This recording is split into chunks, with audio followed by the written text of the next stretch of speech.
Bismillahirrahmanirrahim. Assalamualaikum warahmatullahi wabarakatuh. Waalaikumsalam. Allah.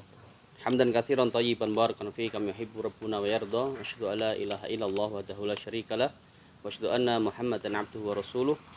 Allahumma shalli wa sallim ala nabiyina Muhammadin wa ala alihi wa ashabihi wa man tabi'ahum bi ihsan ila yaumiddin amma ba'du. Saudaraku yang dimuliakan Allah Subhanahu wa taala. Kembali lagi pertemuan kita di siang kali ini di channel kami kelas G PAI Umpo. Yang kali ini kita akan membahas tentang manajemen kelas ya, yang kali ini juga kami mengambil narasumber yang mungkin ini juga tidak asing lagi bagi kita yang ada di Wonogiri Timur ya. Di Wonogiri Timur, kemudian khususnya di Slogohimo ya, Kecamatan Slogohimo, Kabupaten Wonogiri. Insya Allah beliau ini tidak asing lagi karena beliau juga selaku kepala madrasah, kepala sekolah Ustaz ya? Kepala sekolah di SD Islam Ar-Rahman, dan juga beliau alumni dari sebuah pondok pesantren besar di Jawa Timur, di Ponorogo, yaitu alumni Pondok Pesantren Wali Songo Ngabar Ponorogo ya. Assalamualaikum Ustaz. Waalaikumsalam warahmatullahi Gimana Ustaz kabarnya Ustaz? Alhamdulillah, sehat selalu. Alhamdulillah ya. Kalau antum sehat terus kelihatan bugar itu saya juga agak semangat ya, seperti itu. Yang penting ngopinya itu Ya nanti ada kopi khusus dia yang bisa kita nikmati bersama teman-teman. Ya Ustadz, gini Ustadz, ini kami dari PAI Umpo Ustadz untuk angkatan 2021. Dari kelas kami itu pengen mewawancarai ya dari guru-guru, khususnya guru PAI Ustadz. Bagaimana juga kami karena mahasiswa juga membutuhkan sekali arahan-arahan ketika nantinya kami juga nanti bisa terjun di sekolahan. Karena antum kan ngajar sudah lama Ustaz. Beliau dulu juga ngajar saya ketika MTS. Ya, beliau dulu seperti itu. Jadi harapan kami nanti antum bisa memberikan tips juga untuk kami dan juga calon-calon guru PAI di Wonogiri khususnya, ataupun mungkin di Jawa Tengah, Jawa Timur, dan juga seluruh Indonesia. Seperti itu.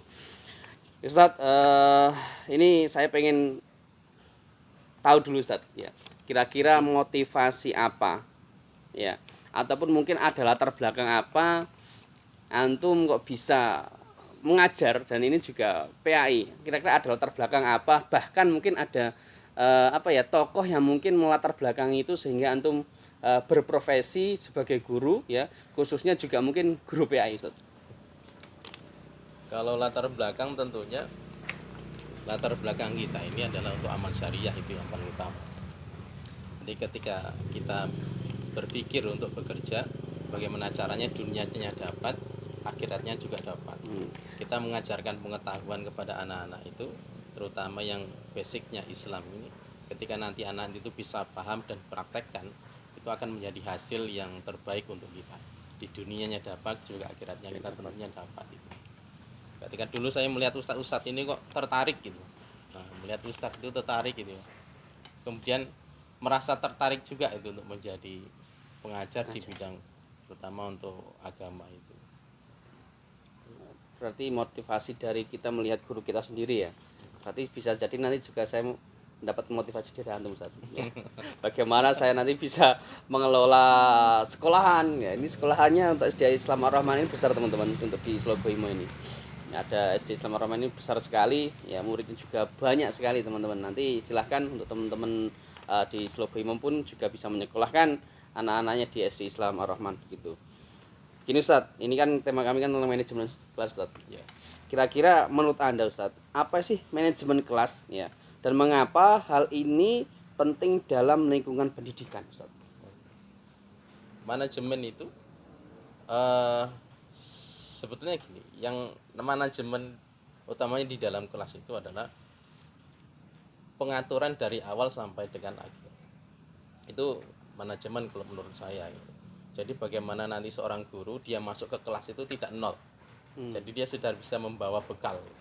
Dan membawa bekal apa yang akan diberikan kepada anak-anak. Apa yang akan diajarkan? Nah, itulah manajemen. Jadi seorang guru masuk ke kelas itu tidak nol. Jadi dia punya perencanaan, dia punya metode. Bagaimana caranya mengajarkan anak agar metodenya itu bisa masuk dan mudah dipahami oleh anak-anak, dan kemudian menjadi outputnya itu juga bisa baik untuk anak-anak. Nah, jadi dari awal sampai akhir itu harus sinkron, harus ada jalannya, harus ada realnya. Nah, itu penting sekali bagi seorang guru untuk menguasai manajemen. Jadi kalau tadi pertanyaannya penting atau tidak, ya sangat penting. Penting sekali ya. Jangankan di kelas, gawe tiwul aja butuh manajemen. Ya, bikin timbul. Iya. Bikin tiwul itu butuh manajemen kan itu. Kalau enggak ada manajemen enggak jadi ya. Enggak jadi, orang jadi tiwul dan enggak bisa terjual kan gitu. Iya. Nah, jadi apalagi ini kan anak manusia ini. Nah, jadi kita harus kelola itu dengan sebaik-baiknya. Nah, jadi sekali lagi, manajemen itu kalau bagi saya itu tidak terlalu rumit mengartikannya. Jadi bagaimana guru itu masuk tidak nol. Nah, kan ada guru itu begitu masuk, halaman berapa anak-anak pelajaran kita, itu nol berarti guru. Oh iya. Kadang malah lupa Ustaz. Kemarin kita sampai mana ya ini ya. Itu artinya nol. Dia tidak punya iya. punya manajemen kelas. Jadi begitu dia masuk kelas, dia harus sudah perencanaan. Ini yang bakal saya ajarkan, ini metodenya, ini caranya, nanti outputnya harus seperti ini bagi anak-anak. Nah, itu penuh dengan manajemen itu. Berarti sangat penting sekali teman-teman ya, ketika kita mau mengajar itu sudah punya bahan terlebih dahulu. Jangan kok kita itu mau ngajar itu malah bingung. Kalau saya nanti malah kebanyakan tak ajari ice breaking ya, seperti itu ya. Ya, subhanallah ya, pentingnya manajemen untuk kita ya, calon-calon guru, khususnya guru PAI, pentingnya kita bisa memahami ya, ataupun memiliki manajemen dalam pembelajaran kita, khususnya di dalam kelas itu sendiri. Nah, kemudian begini Ustadz, ya ini terkait dengan siswa Ustadz, siswa yang kurang aktif ya, siswa yang kurang aktif mungkin ketika kita guru sebenarnya sudah memiliki ini Ustadz, sudah punya manajemen tadi ya, sudah punya bahan di dalam kelas seperti itu. Akan tetapi di sini ada permasalahan yang mungkin siswa itu kurang aktif, ataupun mungkin ya tetap tidak bisa diajak komunikasi tidak bisa, kemudian juga disuruh tanya tidak mau tanya ya, kalau dilihat sudah paham belum padahal juga kelihatannya belum begitu Ustaz. Ini bagaimana Ustaz? Ada mungkin motivasi ataupun cara trik agar anak ini bisa berpartisipasi aktif di dalam kelas tersebut? Memang kalau kita bicara siswa dalam satu kelas itu kan heterogen, artinya multi lah, tidak satu. Mungkin ada sekolah-sekolah tertentu yang mengelompokkan siswanya. Jadi kelas A itu kelas yang pinter semua, jadi gurunya penak. Pinter kabeh kan penak guru. Tapi ini kan bagi saya problem itu. Jadi begitu nanti mereka istirahat, kelas goblok ini, kelas pinter. Padahal juga kayaknya ada wacana seperti itu saja. Nah, jadi dikelompokkan. Saya paling tidak setuju itu. Tidak setuju gitu. Karena apa? Anak itu kan mempunyai keunikan tersendiri. Jadi mempunyai maziyah sendiri. Likuli syai'in maziyah. Mungkin dia di kelas itu tidak aktif. Yeah. Tapi dia punya bakat yang lain. Di seni, di olahraga misalnya. Jadi tidak boleh kita menjustis sebuah anak itu dengan yang tidak baik. Nah, kalau kita bicara di kelas, bagaimana caranya siswa aktif itu sekali lagi memang ya siswa itu kan macam-macam di dalam satu kelas. Ada betulnya metode-metode itu, bagaimana caranya agar siswa ini juga bisa merangsang siswa, dia bisa aktif di dalam pelajarannya. Makanya butuh perencanaan tadi dan metodenya. Jadi setiap satu anak dengan anak yang lain itu menggunakan metode yang berbeda. Metodenya. Maka sekali lagi, kalau kita bicara masalah agar anak itu aktif, itu kembali kepada gurunya. Itu kembali kepada gurunya. Tetap bagaimana setirnya, bagaimana masinisnya. Jadi guru itu begitu masuk, dia tidak nol dan mempunyai banyak perencanaan dan mempunyai banyak metode. Si A metodenya ceramah langsung bisa masuk. Iya. Tapi kalau si B ceramah tuh tidak bisa masuk ini. Betul. Harus dengan contoh-contoh. Betul. Iya. Nah, misalnya kita mengajarkan berhitung saja lah. Berhitung di papan tulis 3 tambah 2 sama dengan 5. Itu si A bisa. Tapi nek si B itu tidak bisa. Bagaimana caranya? Kita ambil saja apel. Iya. Nah, ya toh. Kita makan. Apel. 3 ini 3, yeah. Kemudian ada tambah 2, dihitung berapa jumlahnya 5. Oh ya, ada. Jadi ada metode-metode berbeda kepada anak-anak yang bisa diajarkan itu. Jadi kalau kita merangsang itu dengan metode-metode yang berbeda, kan banyak sekali metode itu. Metode mengajar. Iya. Sebenarnya kan anak sendiri punya kelebihan masing-masing. Intinya semua anak itu sebenarnya pintar. Tetapi pintarnya itu jangan disamakan dengan anak yang lainnya kan seperti itu. Mungkin jadi orang tua sendiri begini. Ketika orang tua itu menggagas ya anaknya itu kok nggak pintar-pintar kok beda dengan anak yang lain jangan dibeda-bedakan kan seperti itu. Jangan disaing-saingkan maksudnya. Jangan disamakan. Ya, jangan dibanding-bandingkan ya. Jangan dibanding-bandingkan seperti itu karena setiap anak itu fitrahnya itu ya pintar kan seperti itu. Tinggal bagaimana kepandaiannya itu dalam hal apa kan seperti itu Ustaz ya. Oke. Satu lagi Ustaz ini kayaknya pertanyaan saya. Banyak tanya jangan sampai sesat di jalan. Nah, ini tentang siswa lagi Ustaz. Bagaimana menghadapi perilaku yang tidak diinginkan di dalam kelas Ustaz. Misalkan ada perilaku anak yang mungkin ya apa ya malah celometan ataupun mungkin kok ketika ngajar malah bertengkar. Gitu Ustaz. Bagaimana menghadapinya Ustaz? Ketika ada perilaku yang mungkin tidak diinginkan di dalam kelas. Nah, itu kembali ke metode tadi. Intinya metode mengajar. Bagaimana anak itu celometan. Kalau anak celometan diceramai tidak masuk. Nah, dia ikut ceramah juga kan. Ya. Begitu gurunya menerangkan dengan metode ceramah terus dia ikut ceramah juga itu. Nah, itu kalau gitu harus kita kembangkan metodenya, metode diskusi. Ya, buat kelompok misalnya seperti itu ya. Buat kelompok dan sebagainya itu makanya itu kembali kepada metode. Kalau guru itu mengajarnya menyenangkan, tidak ada siswa yang berkelahi. Kenapa siswa berkelahi? Gurunya catat, ya toh? Ya. Tinggal ngopi di kantor. Ini problem juga ini. Ya jangan sampai ada guru seperti itu. Dan di SD Islam Rahman tidak boleh. Gitu. Cocok. Ya, gurunya itu ada seperti itu. Jadi gurunya masuk ke kelas, catat papan tulis. Kalau enggak kasih soal aja ya. Tulis ya. Kemudian kalau enggak garap LKS halaman sekian, gurunya kembali ke kantor ngopi ya toh. Gini. Ngopi dia. Oke. Guru sih semuanya berkelahi, maka kita kembali kepada metode tadi. Metode guru itu mengajar. Jadi agar variatif lah. Kalau anak itu dibuat aktif, otomatis hal-hal yang demikian itu akan berkurang. Memang tidak bisa dihapuskan. Pasti Nol terjadi tidak bisa, ya. tetap ada lah. Karena namanya anak bertemu anak itu, tapi kan bisa diminimalisir. Oke. Intinya guru dan metode.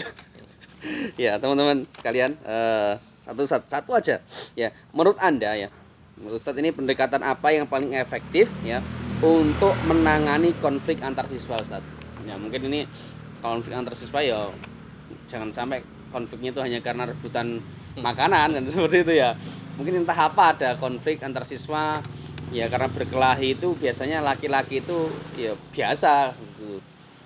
Tapi juga langkah baiknya mungkin ada trik ataupun ada pendekatan apa ya yang tentunya efektif dalam menangani konflik antar siswa ini. Ya. Konflik ataupun lebih dikembangkan itu bahasanya mungkin bullying. Itu problematika di semua lembaga pendidikan. Di semua lembaga pendidikan itu problemnya seperti itu. Apalagi lembaga pendidikan yang basicnya itu masih anak-anak. Jadi mereka kan belum paham apa yang dilakukan itu kadang itu baik atau tidak itu kadang mereka belum berpikir. Bahayanya itu sampai fatal atau enggak gitu ya. Kelas 1 SD itu dia tidak paham itu. Dia ngomong apa begitu dia dengar lewat HP, dengar di masyarakatnya kemudian dia omongkan hal-hal yang kotor. Ya, itu dia omongkan kadang. Jadi memang hal-hal seperti ini itu menjadi problem. Tapi kan kita harus punya solusi gitu. Di antara solusi kita ini adalah dari hati ke hati. Nah, dari hati-hati ke anak-anak itu, jadi guru itu harus punya kemampuan konseling. Ketika melihat anak yang seperti itu, tidak langsung disuruh berdiri, angkat kaki, atau muteri lapangan. Berdiri di bawah yang bendera. Itu metode lama. Itu metode saya dulu waktu mengajar. Oh iya. Sekarang itu metodenya sudah ditinggal. Iya. Jadi guru itu harus punya konseling. Nah, jadi begitu ada anak seperti itu harus ditanyai dulu. Anaknya dia bisa tanyai, mungkin kita bisa bertanya dengan orang tua. Pendekatan dengan orang tua. Pendekatannya dengan orang tua itu kenapa kok anak ini seperti ini. Nanti akan terbuka. Nah, akan terbuka ketika nanti masalahnya sudah ada, baru kita cari solusi. Mungkin masalahnya apa? Dia bergaul di rumah itu dengan anak-anak yang usianya lebih dewasa dari dia. Jadi Iya, bisa bicaranya jadi juga berbeda. lebih dewasa. Nah, itu baru nanti kita cari solusi. Solusinya nggak mungkin suruh pindah rumah kan itu. Iya. Solusinya Iya. apa? Dikurangi waktunya untuk bermain dengan orang-orang yang jauh lebih Tinggi, dewasa. lebih dewasa. Dengan cara apa? Misalnya kalau pulang dari sekolah kita ngaji, kita kan banyak di TPA di TPA, masjid-masjid iya. itu atau madin itu kita arahkan ke sana. Itu nanti menjadi satu solusi kepada anak-anak itu. Jadi dikonseling dulu, ya, dikonseling, baru nanti sudah dapatkan masalahnya, baru diambil solusinya yang disepakati antara sekolah dengan orang tua. Karena hal-hal seperti ini tidak bisa berhasil hanya dengan sekolah. Di sekolah mereka cuma berapa jam, lebih banyak mereka di rumahnya. Maka harus ada komunikasi yang baik antara orang tua dengan wali murid. Ya. Berarti juga penting sekali ya untuk guru sendiri ini berusaha berkomunikasi dengan orang tua. Ya, jangan sampai komunikasi ini pun juga malah tidak dilakukan kan seperti itu. Terkadang ya tugasku sedang sekolahan misalkan seperti itu. Hubungan dengan orang tua ketika anak pulang ke rumah sudah terserah seperti itu. Kita ingat bagaimana 3 lingkungan ini ya, peran 3 lingkungan sangat luar biasa menentukan bagaimana karakter siswa, teman-teman. Ya, ada 3 yang kita ketahui dari lingkungan keluarga, lingkungan sekolah, dan lingkungan masyarakat. Ini sangat berpengaruh lagi ya, berpengaruh dalam pembentukan karakter dari siswa itu sendiri. Jadi pentingnya kita ketika kita sebagai orang tua ya, pentingnya kita sebagai orang tua ketika memiliki anak itu tidak juga pasrah bongkoan terhadap sekolah saja ya, tetapi bagaimana kita juga di rumah itu kita bisa mengontrol anak kita dan juga mengontrol anak-anak kita ketika di masyarakat. Yaitu tadi jangan sampai ya, kalau pengen anaknya tidak terlalu bahasanya tidak terlalu tinggi apalagi dengan bahasa-bahasa yang kotor, oke, berarti dihindarkan dari mungkin teman-teman ini yang mungkin mau ngomongnya terlalu tinggi saja ya, ataupun bahasanya terlalu tinggi, very very high. Oke, ya Ustadz, itu tadi mungkin dari kami ya, meminta nasihat dari antum tentang manajemen kelas, Ustadz. Dan ini kami mohon untuk mungkin ada pesan untuk kami calon-calon guru PAI ya, khususnya di Unmuh Ponorogo ini, Ustadz. Ini mungkin ada pesan untuk kami calon-calon guru PAI agar nanti kedepannya itu bisa lebih baik ya, ataupun mungkin juga bisa lebih kreatif lagi, Ustaz. Kita bicara masalah ilmu ini kan sangat dipentingkan di dalam Islam, sehingga Rasul itu kan bersabda, man aradad dunya fa'alih bil ilmi wa man aradal akhirah fa'alih bil ilmi. Kemudian ditaukid lagi, man aradahuma fa'alih bil ilmi. Jadi ilmu itu harus sifatnya dunia dan di akhirat. Jadi dunianya kita dapat, akhiratnya juga kita dapat. Apalagi nanti di PAI itu harus selalu semangat dalami metode-metode mengajar yang banyak. Jadi bukan hanya pada satu metode, selalu belajar. Insya Allah dengan pembelajaran yang kita niatkan untuk mendapatkan dunia dan di akhirat, nah kita juga nanti akan dipermudah oleh Allah Subhanahu wa Ta'ala untuk menemukan metode-metode yang baik untuk mengajar sehingga lebih dipahami oleh anak-anak dan juga nanti insya Allah bisa berguna untuk kita. Oke, Ustaz, terima kasih atas motivasinya untuk kami dan juga sarannya untuk kami calon-calon guru PAI. Untuk teman-teman calon guru PAI, tetap semangat, kita perbanyak ilmu sebelum kita terjun ke lapangan, dan juga ya kita selalu bermuhasabah diri apakah ini sudah kita maksimalkan atau belum dalam belajar kita.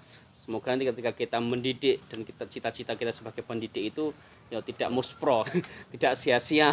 Satu lagi, jangan lupa kita doakan anak-anak itu.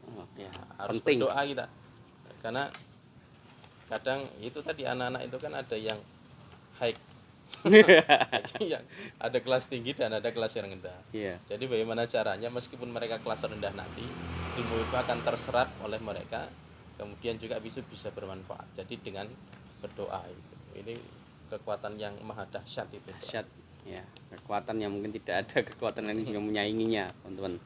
Oke, terima kasih Ustaz atas pencerahannya untuk kami dan juga untuk teman-teman saudaraku semuanya ya. Mungkin untuk pertemuan kita di hari ini cukup sekian. Nanti silakan dilanjutkan mungkin dari teman-teman yang lain, dari teman-teman kelas G ya, di channel YouTube yang sama. Semoga bisa bermanfaat untuk kita semuanya, dari calon-calon guru PAI. Kita akhiri subhanakallahumma bihamdika asyhadu alla ilaha illa anta astaghfiruka wa atubu ilaik. Assalamualaikum jami'an. Assalamualaikum warahmatullahi wabarakatuh. Waalaikumsalam.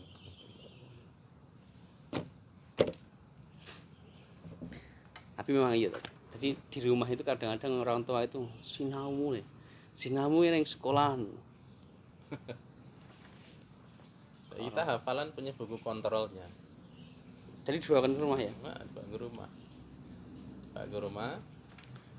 Kalau pas liburan gimana, Tat? Apa? Kalau pas liburan kontrolnya gimana, Tat? So, wallahu a'lam lagi. Libur.